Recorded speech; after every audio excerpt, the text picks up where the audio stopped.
సింపుల్గా ఆలుగడ్డ కూర చేయడానికి ముందుగా స్టవ్ వెలిగించుకొని కడాయిలో 2 స్పూన్ల నూనె కొంచెం వేడయ్యాక ఒక బిర్యానీ ఆకు, కొంచెం గరం మసాలా, ఇవి కొంచెం వేగాక సన్నగా కట్ చేసిన ఉల్లిపాయలు, ఫ్రెష్గా దంచిన అల్లం వెల్లిపాయ పేస్ట్ వేసుకొని మొత్తం ఈ ఉల్లిపాయ అల్లం వెల్లిపాయ పేస్ట్ వేగేలాగా కలుపుకోవాలి.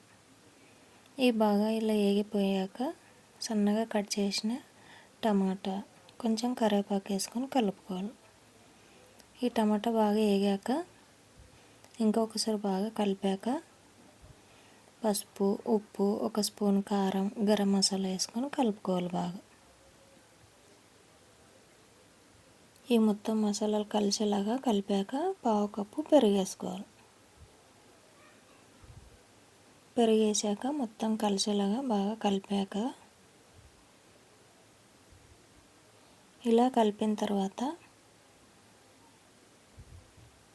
నీళ్ళని వేసుకోవాలి. 1/2 గ్లాస్ నీళ్ళని వేసుకొని ఒక్కసారి బాగా కలిపి మూత పెట్టి ఒక 2 నిమిషాలు ఉడికించుకోవాలి. ఇలా కొంచెం ఉడికాక ముందుగా ఉడికించి కట్ చేసి పెట్టుకున్న ఆలుగడ్డలు వేసుకోవాలి. సన్నగా కట్ చేసిన కొత్తిమీర వేసుకొని మొత్తం కలిసేలాగా కలుపుకోవాలి.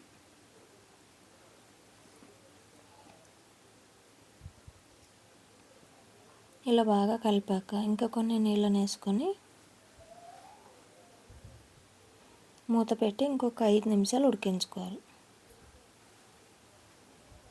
ఇలా 5 నిమిషాలు ఉడికాక కూర అయితే రెడీ అయిపోయింది. చాలా టేస్టీగా ఉంటుంది.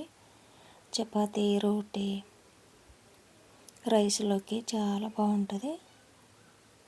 అంతే, ఆలుగడ్డ కూర అయితే రెడీ అయిపోయింది. వీడియో నచ్చితే లైక్ చేయండి, షేర్ చేయండి, సబ్స్క్రైబ్ చేయండి.